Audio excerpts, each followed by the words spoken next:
1948, the State of Israel was founded after the expulsion of the indigenous population of Palestine.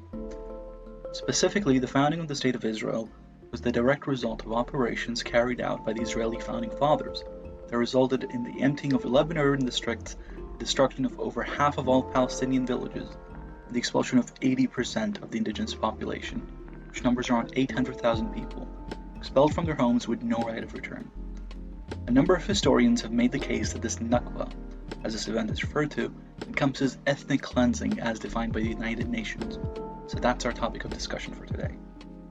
The fact that this mass expulsion took place is not a coincidence. It wasn't something that was incidental to the creation of the State of Israel. Rather, it was a very deliberate military strategy that was meticulously planned out for years before being executed. It was believed by the Israeli founding fathers to be essential to the founding of their state. We're going to look at explicit statements and writings of the founders of Israel that clearly illustrate the extent to which they were obsessed with the removal of Arabs from what they considered rightfully their land. So often we hear the refrain that the Israel-Palestine conflict is very complex and cannot be understood by outsiders, but this is far from the case. It is in fact a very simple and straightforward conflict, and it will become clear as we go on that the story of Israel is one that we have heard many times before.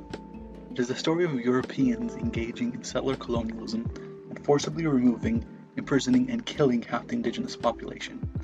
This was done in the United States, in Australia, in Canada, in South Africa, and of course in Israel. There's never anything new under the sun. It's all been done before. A lot of people here are probably aware to some extent of the origins of Zionism, but to summarize, Zionism is a national movement and ideology that calls for the establishment of a Jewish state in what we call Palestine.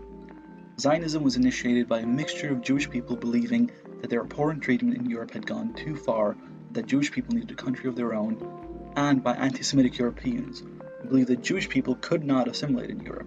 They should be given land somewhere else to settle. It was a divisive issue within the Jewish community, with sides being taken on both sides of the argument. But it wasn't a solid movement yet. It was still what we call proto-Zionism. The ideas were there, but they hadn't been assimilated into a coherent ideology or movement yet. What truly started the Zionist movement was the Dreyfus Affair. Captain Alfred Dreyfus was accused of treason and sentenced to jail, with many believing him to be innocent and the victim of anti-Semitism, which was true, by the way. The Dreyfus Affair shocked many Jewish people across the continent, as France was one of the first countries to give Jewish people equality under the law. And if something this overtly anti-Semitic could take place over there, the situation was not looking good for Jewish people in more despotic regions of Europe like Tsarist Russia, where Jewish people were ghettoized and terrorized by pogroms for decades. Zionism emerged as a secular Jewish movement for a return to Eretz Israel, which was the Jewish name for Palestine. Some Zionists saw Palestine as being occupied by strangers that had to be dealt with in order to repossess Eretz Israel. Stranger, of course, referring to anyone who wasn't Jewish and who had been living in Palestine since the Roman occupation, which was somewhere around the early 1st century.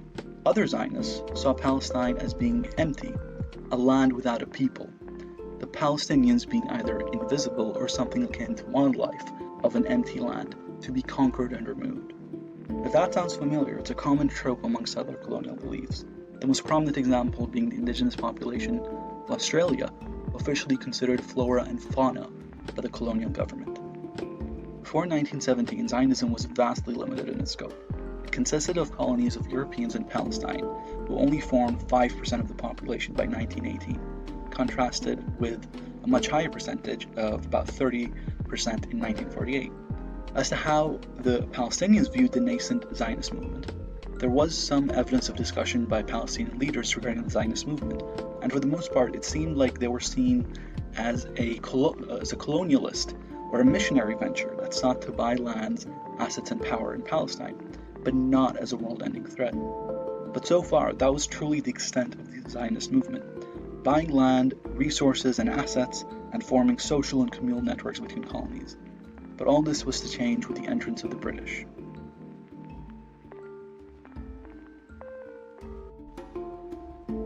In 1917, the British Foreign Secretary, Lord Arthur Balfour, wrote a letter promising the Zionist movement on behalf of the British government that a country would be established in Palestine for the Jewish people. This is often called the Balfour Declaration. Following the end of World War II in 1918, the British were given control over Palestine by the League of Nations, quote, until such time as they're able to stand alone.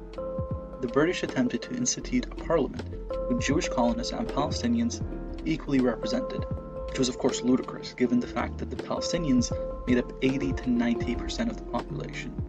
This, along with many other factors, led to the British mandate over Palestine being rife with uprisings, rebellions, and riots.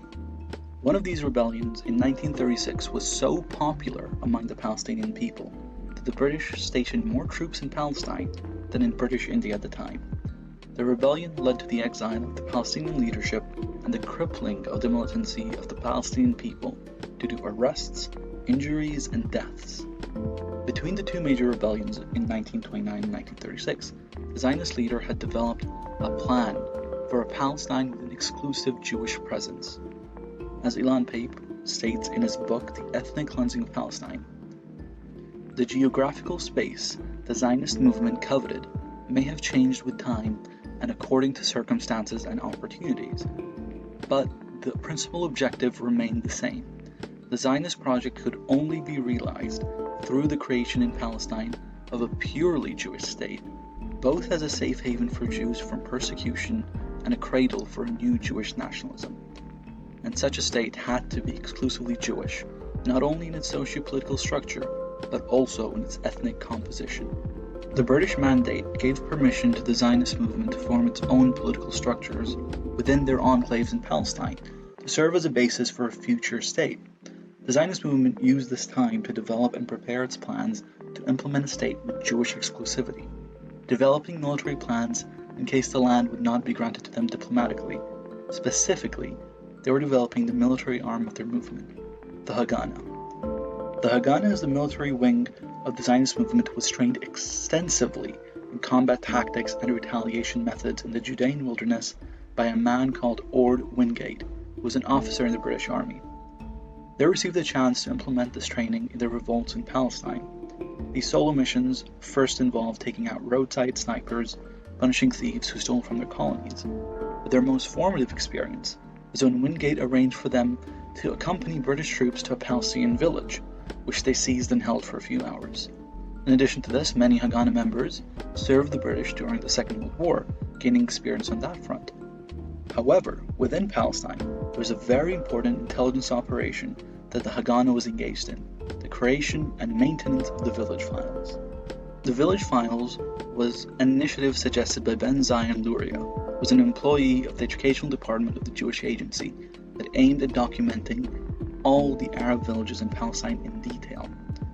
Seemingly an innocuous plan when stated like that, you can imagine it almost as a census if you close your eyes to the next 60 plus years of brutality that emerged from it. To quote once again from Ilan Pape, by the late 1930s this archive was almost complete. Precise details were recorded about the topographic location of each village, its access roads, quality of land, water springs, main sources of income, its socio-political composition, religious affiliation, names of its mukhtars, its relationship with other villages, the age of men 60 to 50, and many more. An individual category was an index of hostility towards the Zionist project, that is, decided by the level of the village's participation in the revolt of 1936. There was a list of everyone who had been involved in the revolt, the families of those who had lost someone in the fight against the British. Particular attention was given to people who had allegedly killed Jews. As we shall see in 1948, these last bits of information fueled the worst atrocities in the villages, leading to mass executions and torture. It was obvious to all involved that this wasn't an academic study of the history of Palestine, but rather reconnaissance of enemy villages. One of the early operatives who was sent on these data excursion trips, called Moshe Pasternak, stated, "We had to study the basic structure of the Arab village. This means the structure and how best to attack it. In the military schools, I had been taught to attack a modern European city, not a primitive village in the Near East. We could not compare it, i.e. an Arab village, to a Polish or an Austrian one. The Arab village, unlike the European ones, was topographically built on hills.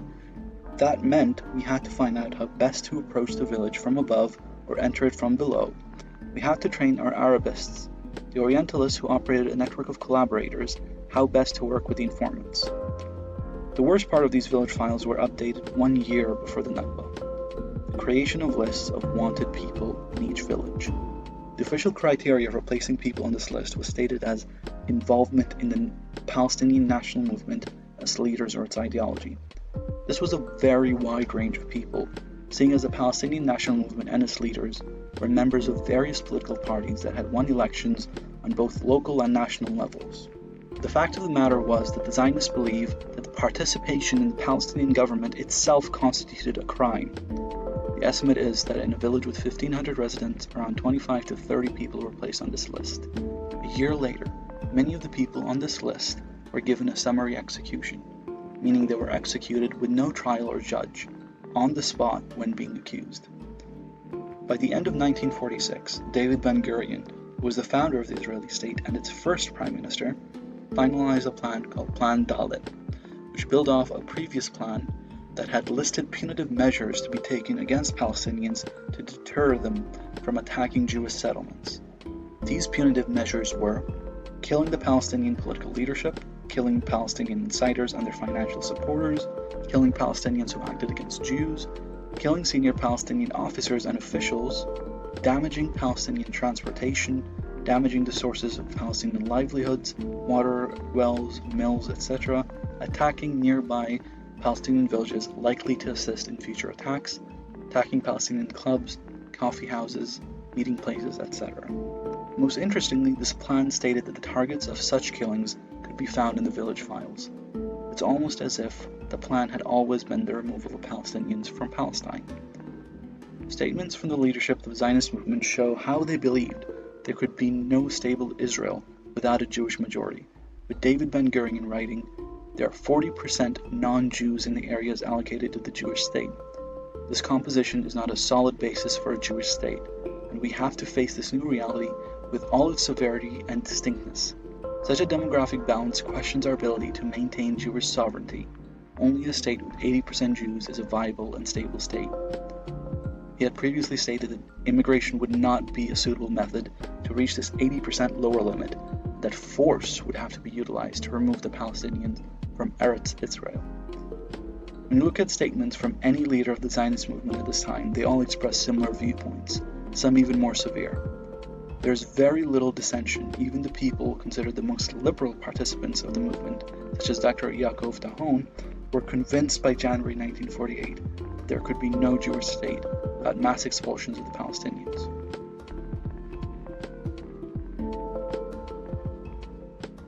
In February 1947, the British cabinet decided to pull out of Palestine and hand over the country to the UN to decide what to do next. The UN, for its part, deliberated for 9 months and decided to partition the country into two, a Jewish state and a Palestinian state. The resolution was adopted by the UN on the 29th of November 1947. The ethnic cleansing of Palestine started a month later, in December 1947. A number of attacks by Jewish colonists on Palestinian villages and neighborhoods were done in retaliation to vandalism during Palestinian protests against the adoption of the resolution. These attacks were not an all-out war, but the Jewish attacks on Palestinians was severe enough at this stage to force 75,000 Palestinians out of their lands. By February of 1948, the Zionist movement had decided to move from retaliatory attacks to all-out ethnic cleansing. Forceful expulsions of Palestinians from their land had begun to ramp up, with 5 villages being emptied in only 1 day in mid-February. On March 10, 1948, Plan Dalet that called for the complete occupation of Palestine and the expulsion of the entire indigenous population by force was adopted, with the first operation being the forceful occupation of Palestinian urban centers and the expulsion of the indigenous population by force. By the end of April, all these urban centers had been occupied and 250,000 Palestinians were expelled from them, followed by large-scale massacres such as the Deir Yassin massacre, where 107 Palestinian civilians, including women and children, were killed in a village of only 600 people. In Deir Yassin, some Palestinians were killed defending themselves in battle. Others were killed when they had surrendered or as they were running away. A number of prisoners were paraded around West Jerusalem and then killed. A report to the Israeli military intelligence stated, "Some of the women and children were taken prisoner by the Lehi and transferred to Sheikh Badr. Among the prisoners were a young woman and a baby. The camp guards killed the baby before the mother's eyes and she fainted. They killed her too." This is a report to Israeli military intelligence. There is no reason they could be lying here. Jacques de Rayner, a representative of the Red Cross, described the aftermath of the massacre in his memoirs. A total of more than 200 dead, men, women, and children. About 150 cadavers had been preserved inside the village in view of the danger represented by the body's decomposition. They have been gathered, transported some distance, and placed in a large trough. I have not been able to establish if this is a pit, a grain silo, or a large natural excavation. One body was a woman who must have been 8 months pregnant, hit in the stomach with powder burns on her dress, indicating she'd been shot point blank. He also stated many of the cadavers appeared to have been mutilated. In response to this horrible atrocity, the future 6th Prime Minister of Israel, who was present at this time, called the massacre a splendid act of conquest, and continued saying, "Tell the soldiers you have made history in Israel with your attack and your conquest. Continue thus until victory. As in Deir Yassin, so everywhere, we will attack and smite the enemy. God, God, thou hast chosen us for conquest." In response, the Arab League decided to intervene militarily, but not until the British had officially withdrawn, which had happened on the 15th of May 1948, upon which the Zionist movement immediately declared the establishment of a Jewish state in Palestine, immediately recognized by the USA and the USSR. The Arab League entered Palestine the next day. The US offered Israel 2 peace plans to halt the escalation of violence, but both peace plans were rejected immediately. They had no plans for a Palestinian state to exist and wanted to occupy the entirety of Eretz Israel. They had no reason to back down. Until May 1948, the Jewish army outnumbered the Palestinian irregular army by over 10 to 1. As the Arab League army entered the fray, the Jewish army still outnumbered them 2 to 1 and were more heavily armed and trained. The leaders of the Zionist movement pretended it was facing a doomsday scenario and that a second Holocaust was imminent. This was all done for public spectacle. In private, the leaders of the Zionist movement were very well aware how unprepared, untrained, and unarmed the Arab armies were. In response to a letter stating that the Zionist army only had enough troops to defend themselves but not take over a country, David Ben-Gurion replied, "If we will receive in time the arms we have already purchased, maybe even some of that promised to us by the UN, we will be able not only to defend ourselves but also to inflict death blows on the Syrians in their own country and take over Palestine as a whole. I am in no doubt of this. We can face all the Arab forces. This is not a mystical belief, but a cold and rational calculation based on practical examination. And we know they did just that, proving his statement to be correct." The fate of the Palestinian people was defined within the official plan adopted by the Zionist movement and was stated as follows. These operations can be carried out in the following manner, either destroying villages by setting fire to them, by blowing them up, and by planting mines in their rubble, especially those population centers that are difficult to control permanently, or by mounting, combing, and control operations according to the following guidelines. Encirclement of villages, conducting a search inside them. In case of resistance, the armed forces must be wiped out and the population expelled outside the borders of the state. This was Plan Dalet.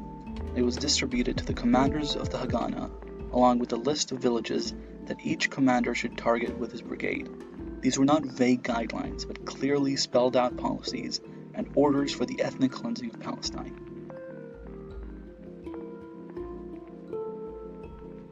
Plan Dalet was executed. Using the Deir Yassin massacre as a model, the end result was catastrophic.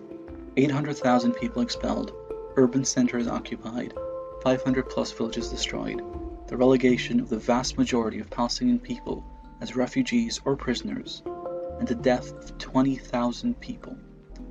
This is what started the Israel-Palestine conflict. European settler colonists massively dispossessing 800,000 people of their land, home, heritage, and country. And it did not end in 1948. That was only the beginning. Till today, the intention of the Israeli government is still the same as it was back then.